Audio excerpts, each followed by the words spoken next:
Welcome to Ongoing Mastery, presenting and speaking, the podcast and the interview. Anastasia Lipske, how are you today? I'm actually doing really well. Thank you. Did I So excited to be pronounce, here. I want to make sure, did I pronounce it correctly? I say Anastasia. My mother Uh, said Anastasia. The proper name is Anastasia. There's okay. 40 different ways people say it. It always surprises me. I don't care. Okay, I'm down. awesome. Yeah, I kind of go with Kirsten, Karistan, Kyrstine, Christina. The only one that bugs me is Karistan because it's a brand of rug. That's pretty much. I am adjusting my mic on the wrong end. So if I tap it, it'll mute, and instead the dial's on the bottom. So I'm like adjusting the top and muting myself. Very well done. Got We're it. professionals.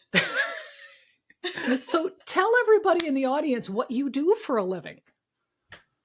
Oh, well, I have a very unique speaker and podcast booking agency. Yes. Unique in the sense that, as you know, I mean, you deal with speakers. You are a speaker. A traditional speaker agency is representing people who are speaking for fee, in essence. So they do the work, they get them booked, and then they take 20-30% of the honorarium that they get on behalf of that client. Yep. I represent the people who are the platform marketing speakers, speak to sell speakers, people who are speaking as a means to grow their business. They're using it as a marketing tool, and or they want to be that professionally paid speaker, but they're not there yet. They're generally an agency usually won't work with someone if they're making less than $5,000 per engagement on a consistent basis, because there's no money in it for them.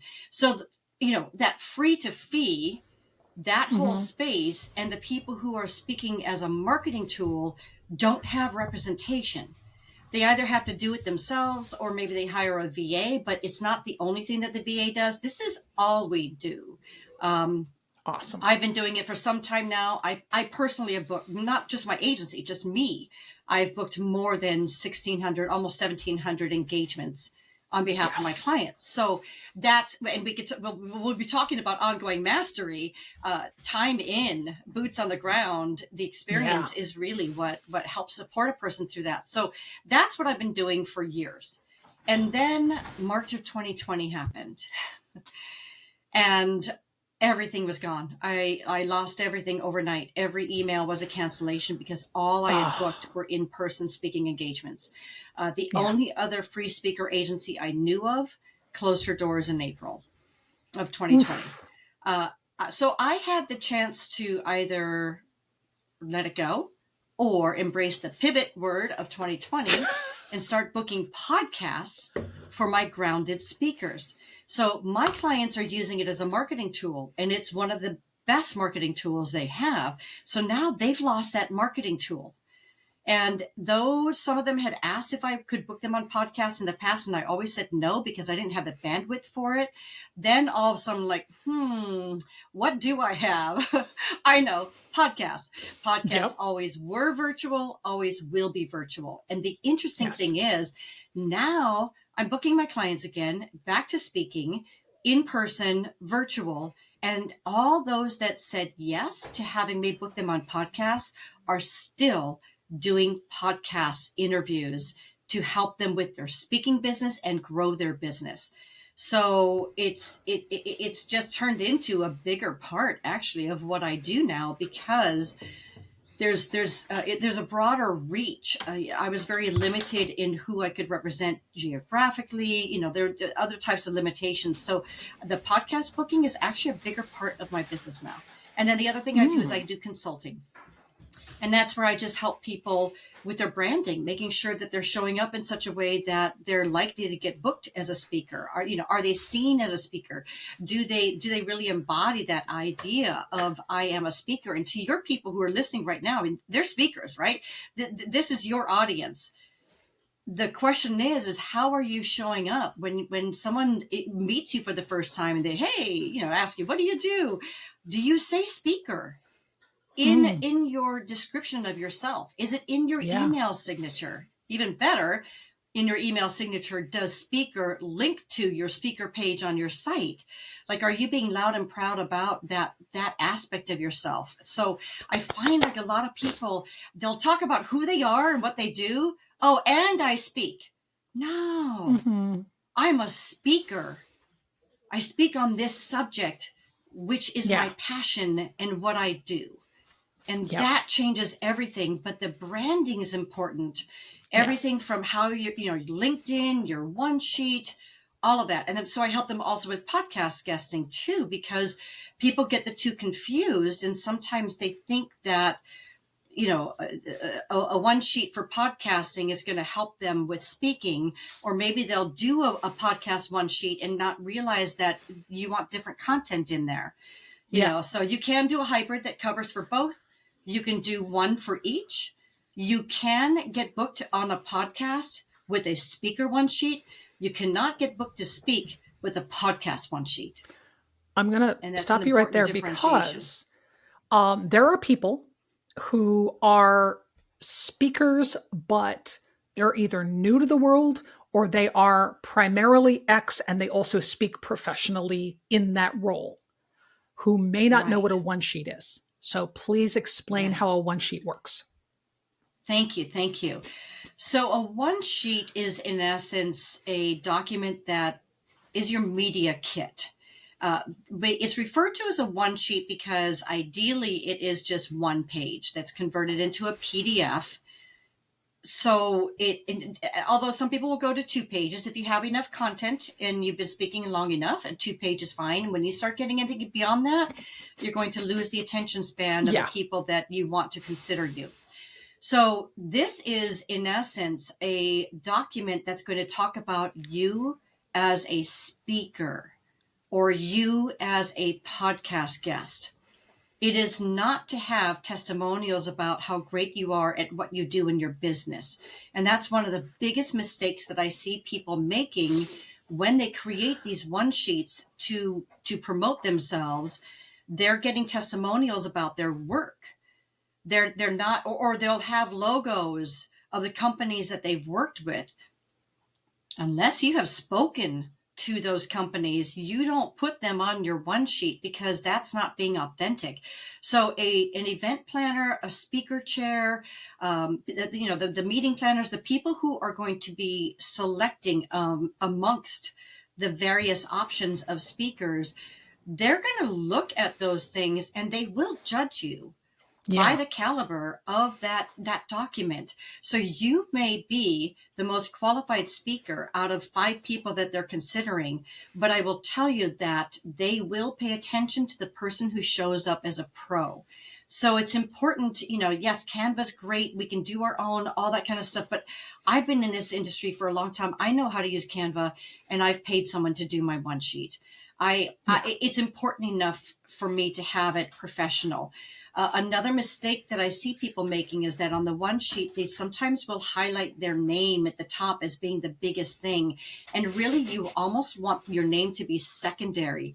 The most prevalent thing at the top is what you're about, who you are. So like on mine, it's about using your voice, because that's what I'm all about. I believe in using your voice to share your message, whatever it might be, whether it's growing a business, growing a nonprofit, maybe you have a personal thing that you're sharing that you're committed to and you want to get your message out, but it's using your voice. So that's the top. And then my name is secondary to that. So that's the primary thing. And so they get sent out to people to consider you as a speaker or a podcast guest.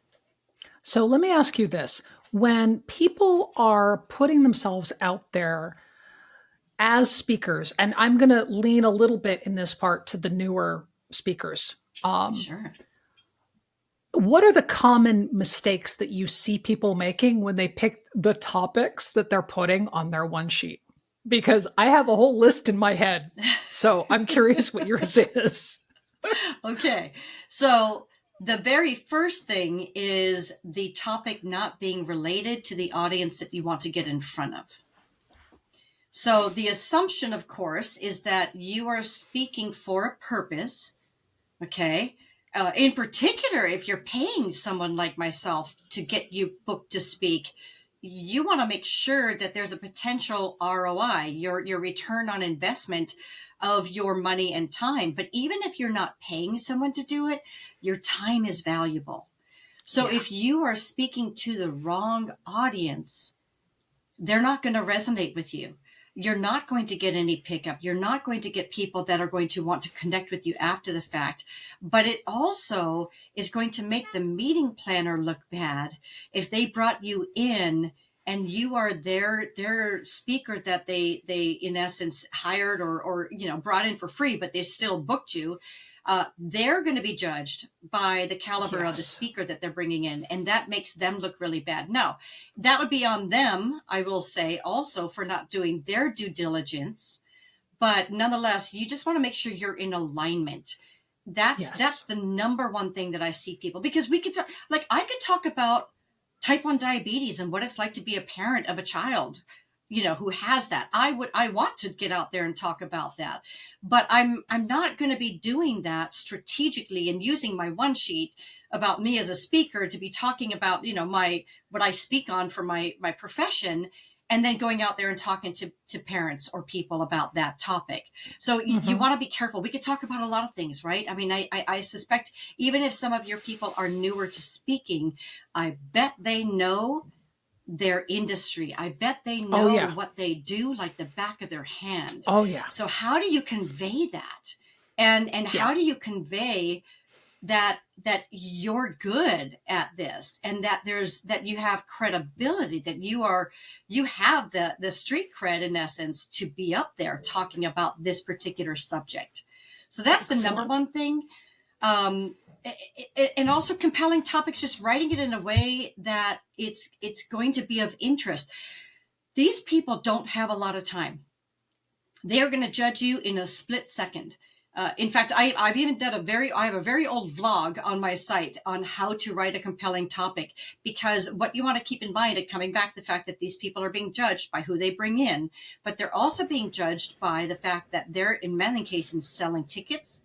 Right? They want butts and seats for that meeting, that conference, whatever it is. So who they bring on is going to be really important. So if your description for your topic is not compelling, when that content is being shared for that conference, people are not going to show up in your room. And then again, the event planner is going to be judged by that. So you want to make sure that it's something that in essence makes someone want to come and hear you speak. Compelling topic title, then a brief paragraph on what it is that you're going to be conveying in that paragraph, and some key takeaways that people are going to get if they spend their time with you. You want to make sure that at the end of the day, when they walk away from hearing you, that they are saying to themselves, even if they don't want to utilize your services, my time was well used listening to this person because I learned something new.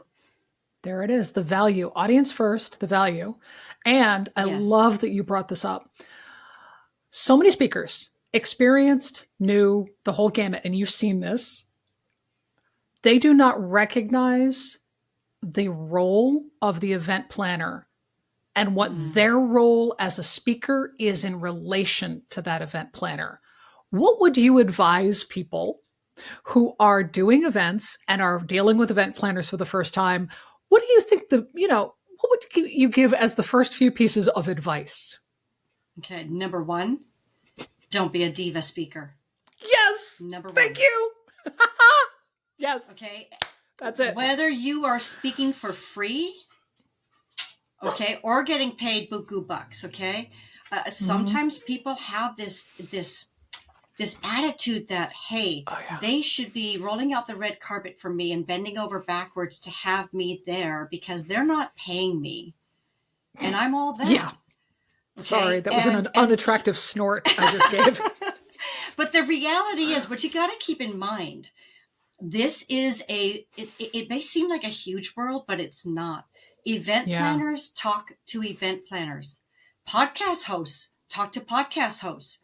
Okay, they know each other. You want to be the type of speaker or podcast host that they fall in love with you, because they will go out of their way to promote you more. They will connect you with more people. You don't want to be the person that they talk about like, oh, let me tell you about my nightmare speaker.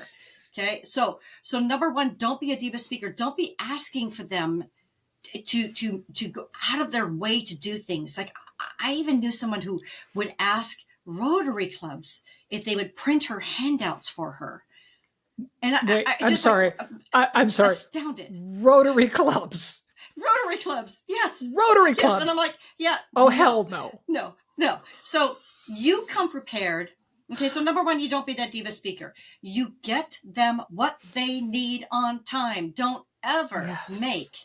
I feel like I'm being a grandma here. I'm sorry if I'm coming down. No, please, preach, please. Ever. Okay. Preach it, sister. Yes. Don't ever make them have to ask for something twice. Okay. You, even if you are brand new to this, hopefully you have your one sheet, but even if you don't, at the very least, you're going to have a high quality image that they can use, a headshot, headshot, a really well-written bio, and that really well-written topic. Okay, at the very least, you're going to want to have that. You're going to want to have other ways that you can be contacted, your social media channels, your LinkedIn profile, all of this. Make it easy for people to have access to all of that, so you don't have to ask you for it. But they will always ask you for those things, and oftentimes they'll also ask you for an introduction. Now, an introduction is not the same as your bio. It's similar to your bio, because an introduction is what's going to be read before you speak. And that, in essence, is going to speak to how you are qualified. Okay, you're credible to be speaking on that topic that's coming up. So it's written a little bit differently, but you want to make sure that you have an introduction ready. Then when you are promoting yourself and they are booking you, they're going to ask you for these things. You want to turn around and get it to them immediately and in the format they ask for. Some of them, they'll give you a form and they want you to download things into the form. Others, they'll just ask you to send it via email. But just for the love of all things holy, don't make them ask more than once, because that makes them not happy campers. Okay. So another thing that I think is really important is in particular with an in-person event. When you get there, first off, always get there early, like extra early. There's nothing wrong with sitting in a lobby or in a car and whatever, using your phone to listen to an audiobook or whatever you want to do.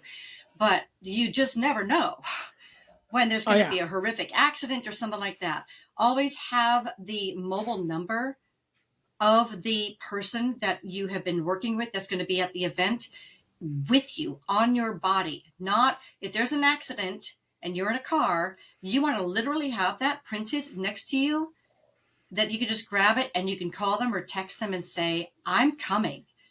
Yes. I'm just running late. Okay. But you want to have that cushion in there just in case. Okay. So get there extra early. That allows you, when you get there, to meet with the AV people. And don't be demanding in any way. Come in and say, hey, can I practice with you? How can I support you so that you can best support me? You go at it from this kind attitude of wanting to make their job easy. There are so many speakers that are rude to the AV people and treat them like they're servants. And that is not okay. It's not only bad karma, it's stupid, because everybody in this industry talks to everybody else. Exactly. I know. Like, yeah. What are you thinking? Yeah. Agreed. Yes. And then the next thing is connect with the people.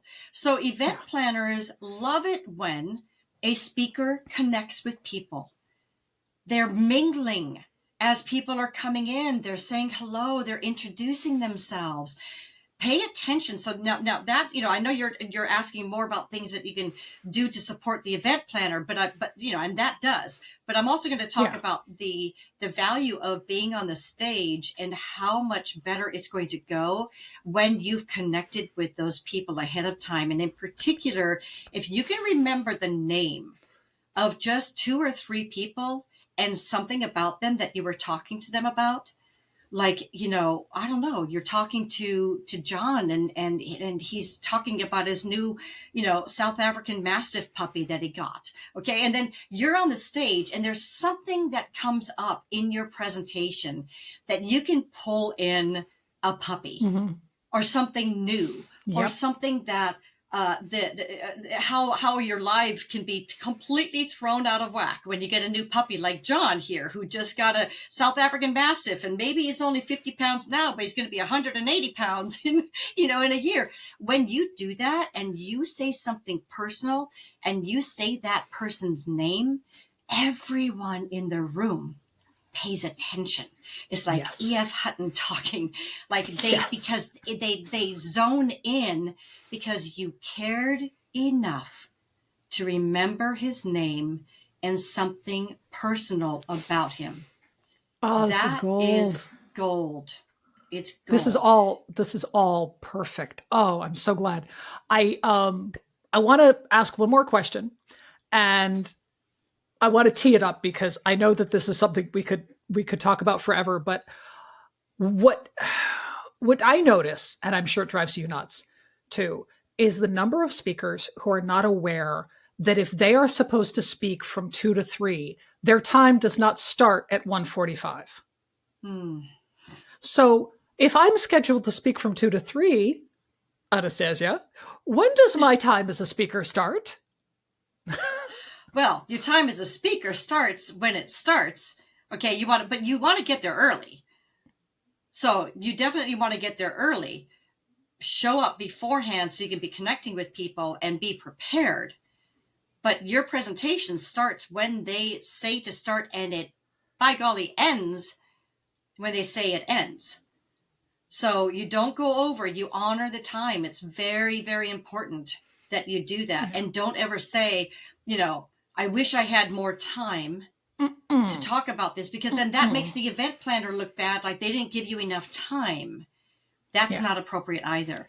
So was that what you were referring to, or were you leaning towards something else around that? I was thinking specifically about the number of times that a speaker has gotten pulled up early because the previous person didn't show or wasn't ready or something like basically, like you were saying, you got to be there to work the room before you talk. Right. Because that's part of your job too. And then what would you say is the after part, the after stage part, the just one most important thing as a takeaway? To stay, well, first, I just want to say something about if you get pulled up early. Yeah. A lot of it will depend on also what's going on. Like if you are a scheduled speaker to speak at 3:00 and people are coming into the room to hear you speak, you don't want to go early. If it's a space where you've got speakers lined up, there's only one room and everybody's going to be there, and you don't have a chance of missing someone who is coming to hear you speak, then by all means, you're supporting the event planner by being willing to step in early. But you want to make sure that it's not going to in any way mess up the agenda for the people that are coming to see you at 3:00. So, but as to the after, it's the sticking around. It's the same thing, that diva thing that often happens is that at the end, they get off the stage and they're gone. They're gone. Just that's it. That's it. They don't stay around. And the time to really connect, this is about connection with people, is after you've spoken. And then you're still hanging out until the event is over, because then you get to talk to people and they're going to come up and they're going to say, I really loved your talk about blah, blah, blah. And you get to have that dialogue and go deeper with them and get their information and stay in touch with them afterwards. I think that that's really going to be important. The ones who are gone, that's it. They're missing Yeah. out on all that opportunity, which then makes me wonder, like, why are you doing this? Now, for a paid speaking engagement, I get that. Or if they're super famous, I get that. But even then, a lot of famous people, they still stick behind because they know Yeah. that's where the gold is. That's where the connection happens. Fantastic. Yeah, most definitely. So obviously you have so much valuable information. How do people find you? I love connecting with people on LinkedIn. I'm the only person there with my name. That makes it easy. Okay. But I also have a page that you can go to that's pretty easy to remember because it's just my web address, which is actually shown on the screen right now. It's accessspeakers.biz for anyone who's listening. So BIZ at the end. If you go to accessspeakers.biz/thank you, that's a page that I have everything in there. All my contact information. If anyone is interested in doing a mini consultation, a free mini consultation, I am happy to set up 15-20 minutes where I can talk with you and point out some things that I feel can benefit you in you growing your speaking and or podcast guesting business. I've got a free ebook you can access there. Everything's just in one place. And I do recommend that everyone else have one place for that as well. So what often happens, in particular in the podcasting world, someone will go on and on and on, like, well, they can find me on Insta here and on Twitter here and on Threads here and on here's my website and here, they're going on and on and on. Meanwhile, somebody's in the car stuck in traffic and they can't write all that down. So if you have one place that you send everyone, and yes, you can use like a link tree and things like that, but you can't do a personal message. So if anybody actually goes to this page, now I know I'm speaking longer on this right now, but I'm kind of demonstrating what I would suggest to all of your listeners. If you go to my page, accessspeakers.biz/thank you, I have a video there. Like I'm welcoming people saying, hey, if you're here, you either saw me speak or heard me on a podcast, or maybe I just gave you the link. I don't know, but welcome. You can do something really personal and you can change it all the time. Yep. Now, remember, in the podcasting world, everything is evergreen. So you want to be careful about anything that you're sharing. Don't be talking about your summit that's coming up in 2 weeks or anything that's tied into a date. You want to be more generic in what you're sharing, but you also have the ability to change the content that's in there and continually update it. So I recommend having one place, but I do love connecting on LinkedIn. I love helping and supporting people. So if they want to, Awesome. reach out to me, please introduce yourself, because if you don't, I'm not going to accept. I'm in it for the relationships. So let me know that you saw me here or you heard me on Kirsten's show, and I would be delighted to talk with people. Fantastic. All right. Thank you so much for coming on. I really, really appreciate it. And everybody, please hop over to LinkedIn, connect, and just get all the gold. All right. And we will see everybody in the next episode. As always, like, subscribe, and leave all the comments. Awesome. We will respond. Have a good one. Bye.